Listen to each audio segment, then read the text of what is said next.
हाँ तो प्यारे स्टूडेंट, आज हम वर्णमाला का पार्ट 2 देखने जा रहे हैं। हम देख चुके हैं स्वर। स्वरों के बारे में हमने अध्ययन कर लिया था कि मूल स्वर और संयुक्त स्वर। मूल स्वर कौन कौन से होते हैं या मुख्य स्वर कौन कौन से होते हैं? ए, ई, उ, री, यानी 4 मूल स्वर या मुख्य स्वर होते हैं, और इनसे मूल स्वरों से निर्मित हुए हैं संयुक्त स्वर, जैसे आ, ई, उ, ए, आई, ओ, औ। ये संयुक्त स्वर या दीर्घ स्वर ये कितने होते हैं? 7। कुल मिलाकर स्वर कितने होते हैं? 11।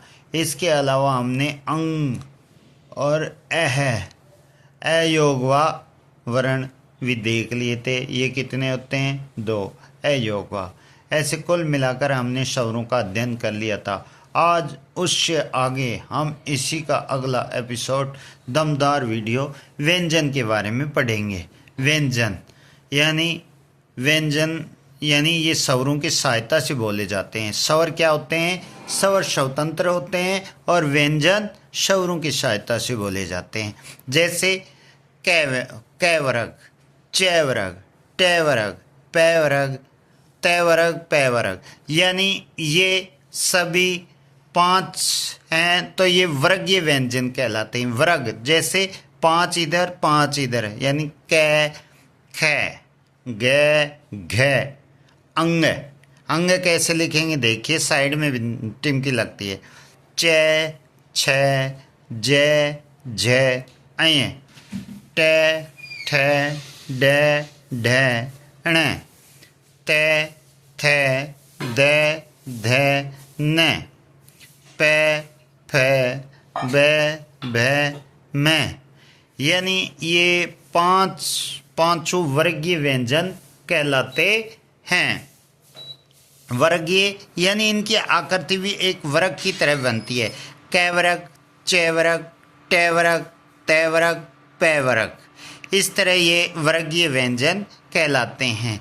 इन्हीं में ये पंचम वर्ण हैं, जो प्रत्येक वर्ग का 5वां वर्ण ये नासिके होता है। अंग, अय, अण, न, मैं, ये वर्गीय कहलाते हैं और ये पंचम वर्ण इनका नासिके होता है।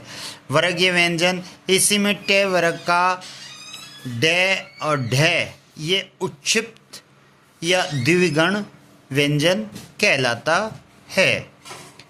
ये रे, ले, वे ये अंतस्य व्यंजन कहलाते हैं। इनका उच्चारण करते समय हम अधिक वायु का प्रयोग नहीं करते हैं, यानी श्वास लेते समय भी इनका उच्चारण किया जा सकता है। इतना हमें उच्चारण करते समय कठिनाई अनुभव नहीं होती है, इसलिए इन्हें अंतस्य व्यंजन कहते हैं।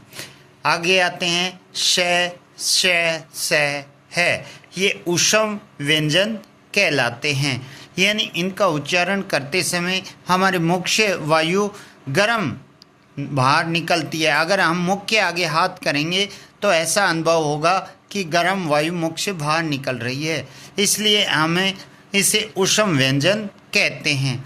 इनके अलावा 4 संयुक्त व्यंजन होते हैं। इनका निर्माण जैसे अक्षय, अक्षय का निर्माण होगा कै और शय से। कै और शय, इससे बनेगा अक्षय। इसी तरह त्रय का निर्माण होगा तय और रे से, बना त्रय। इसी तरह गे का निर्माण होगा, गे का निर्माण होगा जय और ये, गे। और इसी तरह श्रेय का निर्माण होगा श्रेय और रे, तो बना श्रेय। ये हमारे 4 संयुक्त व्यंजन हैं जो कै और शय से बना है अक्षय, तय और रे से बना है त्रय, और गे, जय और ये से मिला है गे। इसी तरह से और रे से बना है श्रेय। इस तरह हम आज व्यंजनों के बारे में अध्ययन किया, लेकिन इनमें हमने सीखा कि ये वर्गीय व्यंजन क्यों कहलाते हैं। इनके प्रत्येक के वर्ग हैं। यानी ये चार चार हैं, ये वर्ग हैं और आकृति भी एक वर्ग के तरह निर्माण होती है। यानी पंचम इधर और पंचम इधर, कै वर्ग, चे वर्ग, टे वर्ग, ते वर्ग, पे वर्ग, और इनका अंतिम वर्ण नासिक्य वर्ण कहलाता है, जिसका उच्चारण नाक से होता है और इन्हें वर्गीय व्यंजन कहते हैं। इन्हीं का कई लोग क्या करते हैं कि डे और ढे को नीचे टिमकी लगा देते हो और अंगे को भी ऐसे ही नीचे लगाते हैं, अंगे के बगल में लगती है और डे ढे ये अलग है और इसी का अलग रूप बनता है डे और ढे। इसे उक्षिप्त या द्विगुण व्यंजन कहते हैं। अंतस्य के बारे में आपने पढ़ ही लिया है, ऊष्म के बारे में, और अगले वीडियो में हम फिर एक धमाकेदार वीडियो लेके आएंगे जिनके बारे में सभी स्वर और व्यंजनों का वर्गीकरण, इनका उच्चारण स्थान कैसे कैसे है वो सभी जानने का प्रयास करेंगे। कौन सा अनुनासिक होते हैं, कौन से नासिक होते हैं, या अघोष कौन से होते हैं, घोष कौन से होते हैं, ये जानने का प्रयास करेंगे। अगला वीडियो देखना न भूलें, ये इससे भी दमदार वीडियो होगा। धन्यवाद।